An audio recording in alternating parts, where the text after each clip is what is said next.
भारत माता की। भारत माता की जय जोहार। नमस्कार। बोरोरा आमार प्रणाम नेबेन। छोटोरा भालोबाशा। आप इतनी विशाल संख्या में यहां हमें आशीर्वाद देने आए हैं। मैं हृदय से बंगाल की जनता का अभिनंदन करता हूं। आज एवरेस्ट डे भी है। आज के दिन तेनजिंग नोर्गे जी ने एवरेस्ट पर अपना परचम लहराया था।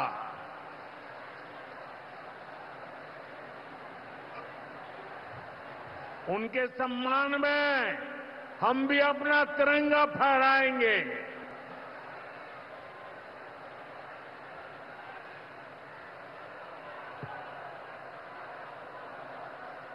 और आज ही महान स्वतंत्रता सेनानी रामानंद चटर्जी की जयंती भी है। ये महान संतानें हमें प्रेरित करती है बड़े संकल्पों की सिद्धि के लिए हौसला देती है। साथियों, 21वीं सदी में भारत नए सामर्थ्य के साथ समृद्धि की नई गाथा लिख रहा है। आज देश का हर नागरिक भारत को विकसित राष्ट्र बनाने के लिए जुटा है, दिन रात जुटा है। और विकसित भारत बनाने के लिए पश्चिम बंगाल का भी विकसित होना बहुत जरूरी है। और इसलिए पश्चिम बंगाल को भी नई ऊर्जा के साथ जुटना है। बंगाल को फिर उसी भूमिका में आना होगा जो कभी यहां की पहचान थी। इसके लिए जरूरी है कि पश्चिम बंगाल फिर से नॉलेज का, ज्ञान विज्ञान का केंद्र बने। बंगाल मेक इन इंडिया का एक बहुत बड़ा सेंटर बने। बंगाल देश में पोर्ट लैंड डेवलपमेंट को गति दे। बंगाल अपनी विरासत पर गर्व करते हुए, उसे संरक्षित करते हुए तेज गति से आगे बढ़े। साथियों, केंद्र की भाजपा सरकार इसी संकल्प के साथ काम कर रही। भाजपा पूर्वोदय की नीति पर चल रही है। बीते दशक में बीजेपी सरकार ने यहां के विकास के लिए हजारों करोड़ों का निवेश किया है। अब से कुछ देर पहले यहां सिटी गैस डिस्ट्रीब्यूशन नेटवर्क का शुभारंभ भी हुआ है। केंद्र सरकार के प्रयासों से ही कल्याणी एम्स बना है। न्यू अलीपुरद्वार और न्यू जलपाईगुड़ी जैसे रेलवे स्टेशनों का पुनर्विकास किया जा रहा है। बंगाल की व्यापारिक गतिविधियों को उत्तर भारत से जोड़ने के लिए डेडिकेटेड फ्रेट कॉरिडोर बन रहा है। कोलकाता मेट्रो का अभूतपूर्व विस्तार किया गया है। ऐसे अनेक प्रोजेक्ट हैं जो भारत सरकार यहां पूरे करवाने का प्रयास कर रही है। भाजपा सरकार ईमानदारी से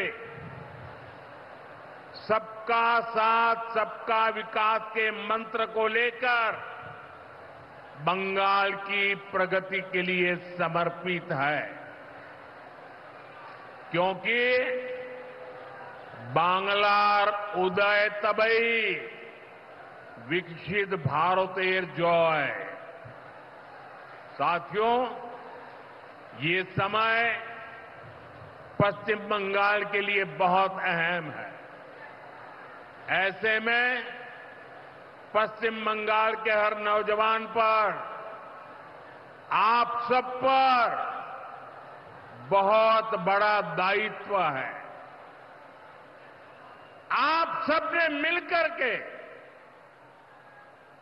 बंगाल का भविष्य तय करना है।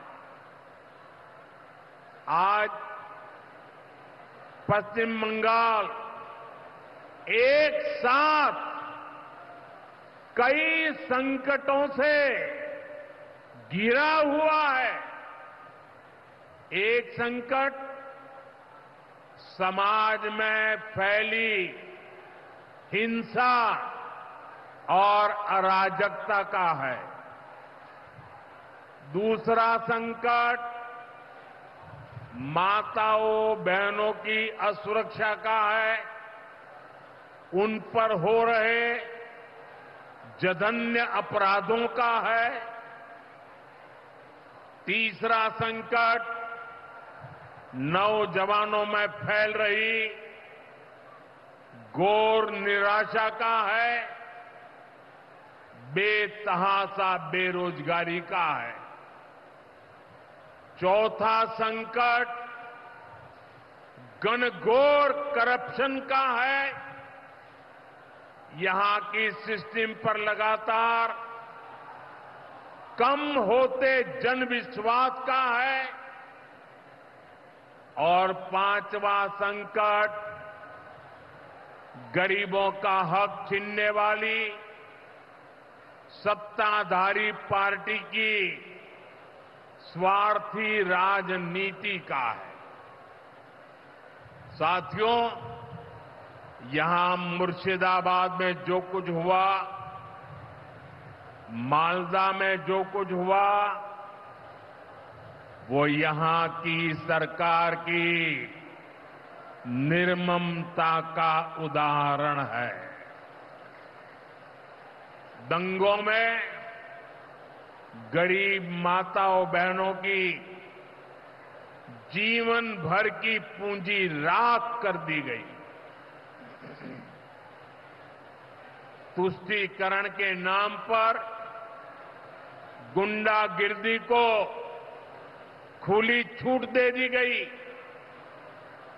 जब सरकार चलाने वाले एक पार्टी के लोग, विधायक, कॉरपोरेटर ही लोगों के घरों को चिन्हित करके जलाते हैं और पुलिस तमाशा देखती है, तो उस भयावह स्थिति की कल्पना की जा सकती है।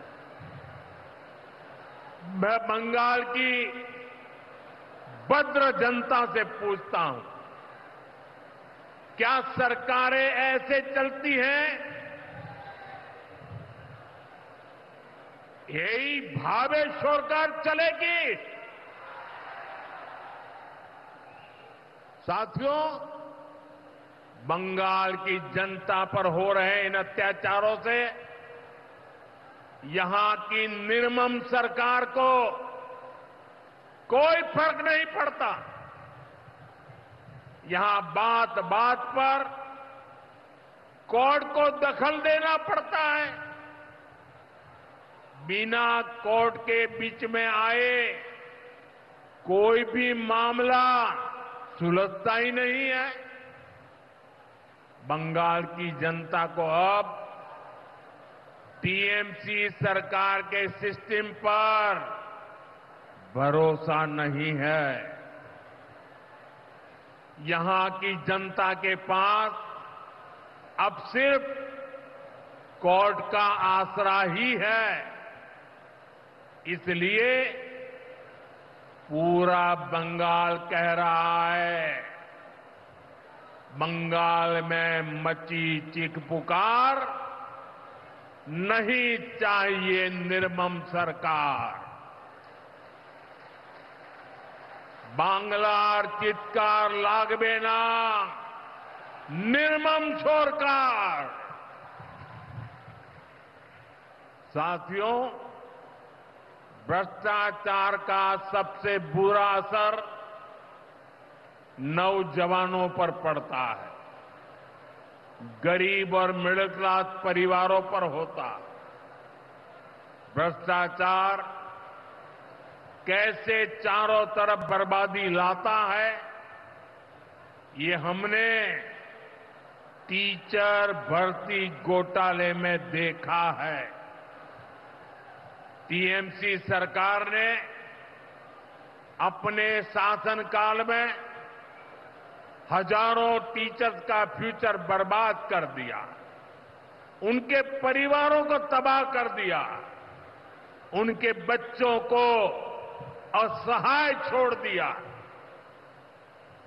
टीएमसी के घोटालेबाजों ने सैकड़ों गरीब परिवार के बेटे बेटियों को अंधकार में धकेल दिया है। ये सिर्फ कुछ हजार टीचर्स के भविष्य के साथ खिलवाड़ नहीं है, बल्कि पश्चिम बंगाल के पूरे एजुकेशन सिस्टम को बर्बाद किया जा रहा है। टीचर्स के अभाव में लाखों बच्चों का भविष्य दांव पर है। इतना बड़ा पाप टीएमसी के नेताओं ने किया है। हद तो ये है कि ये लोग आज भी अपनी गलती मानने को तैयार नहीं है। उल्टा देश की अदालत को, न्यायपालिका को, कोर्ट को दोषी ठहराते हैं।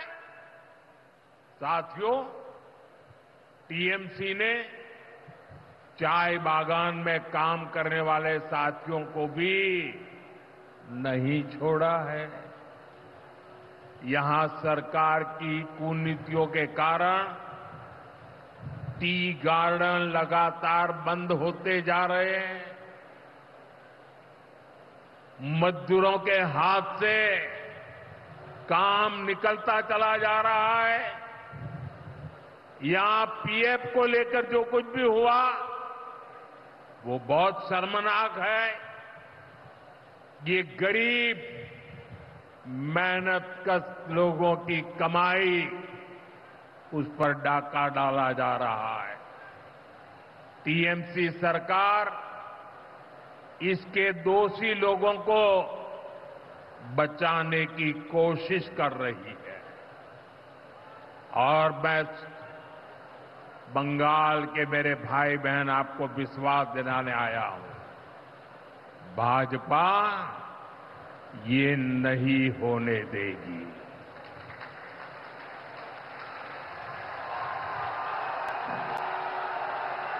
साथियों, राजनीति अपनी जगह पर है, लेकिन गरीब, दलित, पिछड़े, आदिवासी और महिलाओं से टीएमसी क्यों दुश्मनी निकाल रही है? पश्चिम बंगाल के गरीब, एससी, एसटी, ओबीसी के लिए जो भी योजनाएं देश में चल रही है, उनमें से बहुत सारी योजनाएं यहां लागू ही नहीं होने दी जा रही है। पूरे देश में करोड़ों लोगों को आयुष्मान योजना के तहत मुफ्त इलाज मिल चुका है, लेकिन मुझे दुख के साथ कहना पड़ रहा है, इसका फायदा पश्चिम बंगाल के मेरे भाई बहनों को नहीं मिल रहा। पश्चिम बंगाल का कोई साथी अगर दिल्ली, बेंगलुरु, चेन्नई गया है, उसको वहां मुफ्त इलाज नहीं मिल पाता है, क्योंकि निर्मम सरकार ने बंगाल के अपने लोगों को आयुष्मान कार्ड देने ही नहीं दिया। आज देश भर में 70 वर्ष से ऊपर के बुजुर्गों को 5 लाख रुपए तक मुफ्त इलाज की सुविधा मिल रही है। मैं तो चाहता हूं कि पश्चिम बंगाल में भी 70 वर्ष से ऊपर के सभी बुजुर्गों को मुफ्त इलाज की सुविधा मिले,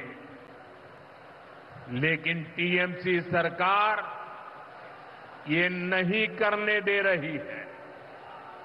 केंद्र की बीजेपी सरकार देश भर में गरीब परिवारों को पक्के घर बनाकर दे रही है, लेकिन पश्चिम बंगाल में लाखों परिवारों का घर नहीं बन पा रहा है, क्योंकि टीएमसी के लोग इसमें भी गरीब के पास से कट और कमीशन की मांग कर रहे हैं। आखिर टीएमसी सरकार आप लोगों को लेकर इतनी निर्मम क्यों है? साथियों, यहां की निर्मम सरकार के जितने उदाहरण दो वो कम है। पश्चिम बंगाल में बहुत बड़ी संख्या में हमारे विश्वकर्मा भाई बहन हैं। ये लोग हाथ के हुनर से अनेक प्रकार के काम करते हैं। इनके लिए पहली बार भाजपा सरकार विश्वकर्मा योजना लाई है। इसके तहत देश के लाखों लोगों को ट्रेनिंग मिली है, पैसा मिला है, नए टूल मिले हैं, आसान ऋण मिला है, लेकिन पश्चिम बंगाल में 8 लाख एप्लीकेशन अभी भी लटकी पड़ी है। निर्मम सरकार उस पर बैठ गई है, क्योंकि टीएमसी सरकार इस योजना को भी लागू नहीं कर रही है।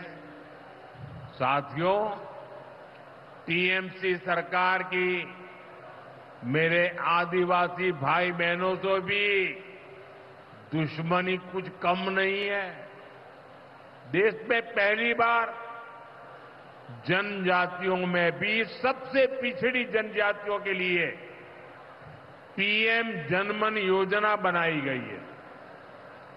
पश्चिम बंगाल में बहुत बड़ा आदिवासी समाज है। टीएमसी सरकार गरीब आदिवासियों का विकास भी नहीं होने दे रही है। उसने पीएम जनमन योजना को यहां लागू नहीं किया।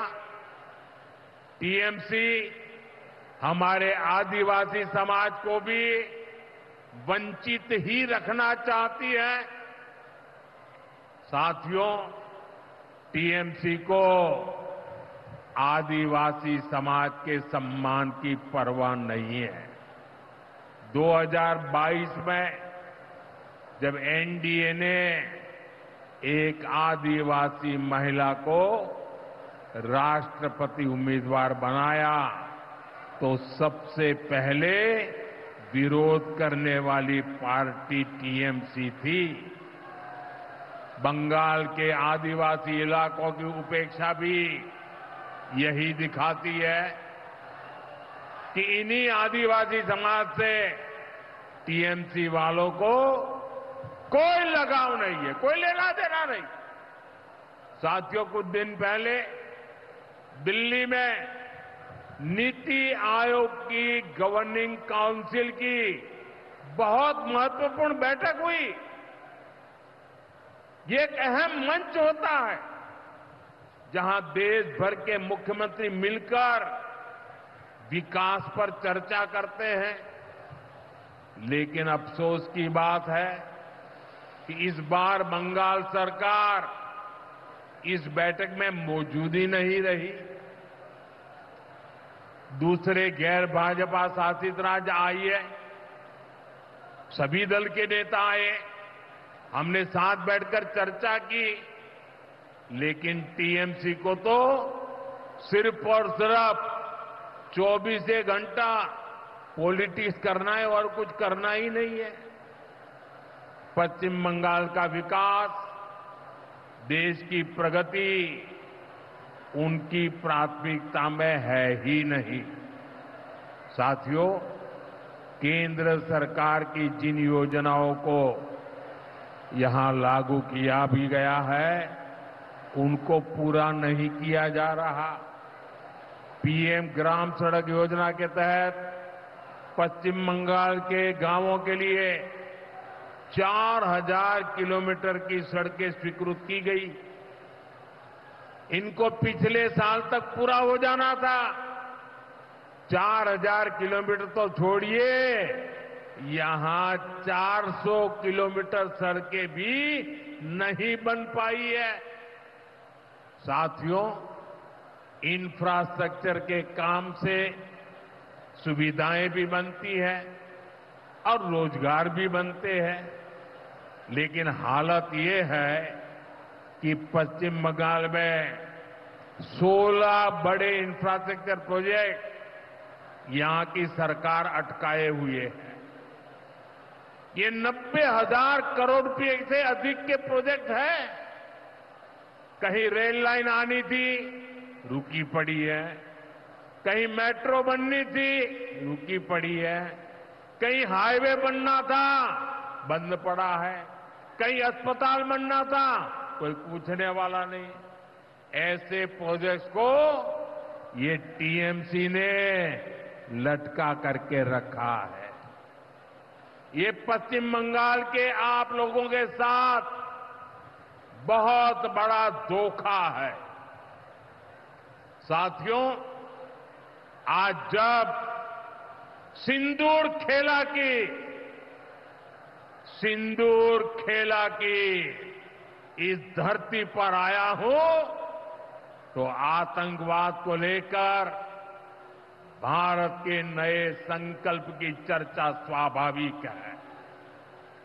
22 अप्रैल को पहलगाम में, जम्मू कश्मीर में आतंकियों ने जो बर्बरता की, उसके बाद पश्चिम बंगाल में भी बहुत गुस्सा था।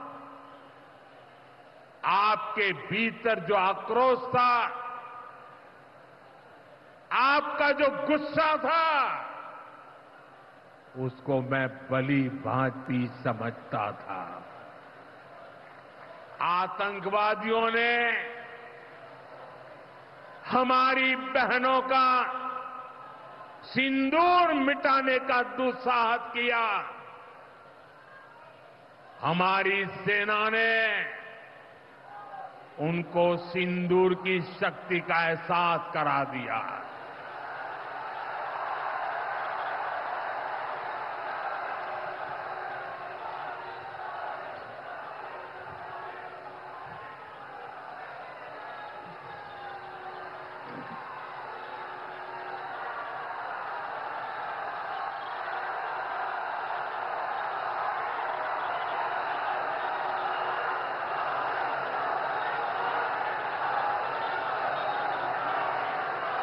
हमने आतंक के उन ठिकानों को तबाह किया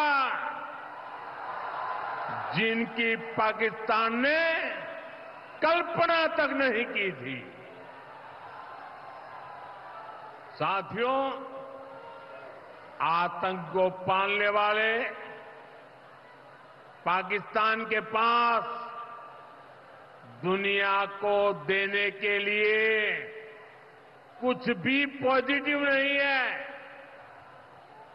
जब से वो अस्तित्व में आए हैं तब से ही उसने सिर्फ आतंक को पाला है। 1947 में बंटवारे के बाद से ही उसने भारत पर आतंकी हमला किया। कुछ सालों के बाद उसने यहां पड़ोस में आज के बांग्लादेश में जो आतंक फैलाया, पाकिस्तान की सेनाओं ने जिस प्रकार बांग्लादेश में रेप किए, मर्डर किए, वो कोई भूल नहीं सकता। आतंक और नरसंहार ये पाकिस्तानी सेना की सबसे बड़ी एक्सपर्टाइज है। जब सीधा युद्ध लड़ा जाता है तो उसकी हार तय होती है, उसका पराजय निश्चित होता है, उसको मुंह की खानी पड़ती है। यही कारण है कि पाकिस्तान की सेना आतंकियों का सहारा लेती है। लेकिन पहलगाम हमले के बाद अब भारत ने दुनिया को बता दिया है, भारत अब आतंकी हमला हुआ,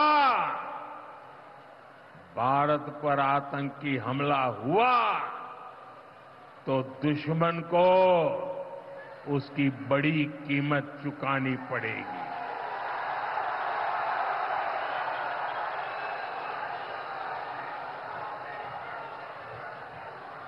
और पाकिस्तान समझ ले, 3 बार घर में घुस करके मारा है तुम्हें।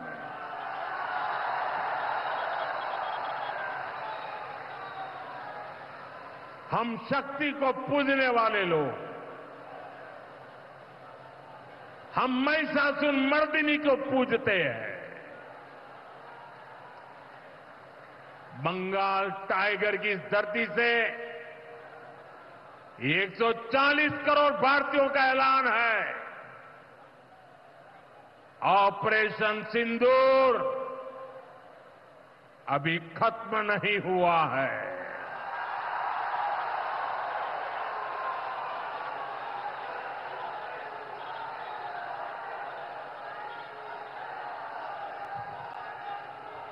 साथियों, पश्चिम बंगाल को अब हिंसा की, तुष्टीकरण की, दंगों की, महिला अत्याचार की, घोटालों की राजनीति से मुक्ति चाहिए।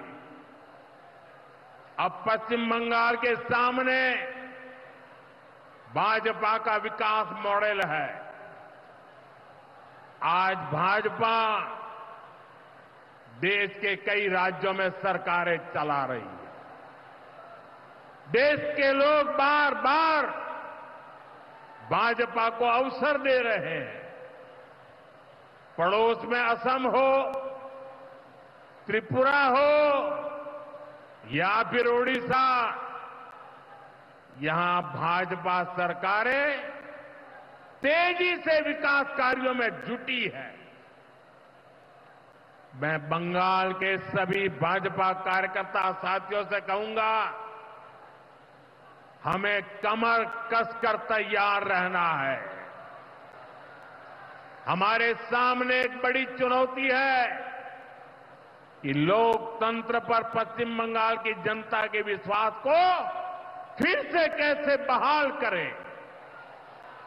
हमें पश्चिम बंगाल के हर परिवार को सुरक्षा की, सुशासन की और समृद्धि की गारंटी देनी है। इसके लिए आने वाले दिनों में अपने प्रयासों को हमें और तेज करना होगा। साथियों, विकसित भारत बनाने के लिए पश्चिम बंगाल का तेज विकास बहुत जरूरी है। हमें पश्चिम बंगाल को उसका पुराना गौरव लौटाना है। ये हम सभी मिलकर करेंगे और करके रहेंगे। एक बार फिर आप सभी को इतनी बड़ी संख्या में यहां आने के लिए बहुत बहुत आभार व्यक्त करता हूं। मेरे साथ तिरंगा ऊंचा करके बोलिए, भारत माता की, भारत माता की, भारत माता की, भारत माता की। बहुत बहुत धन्यवाद।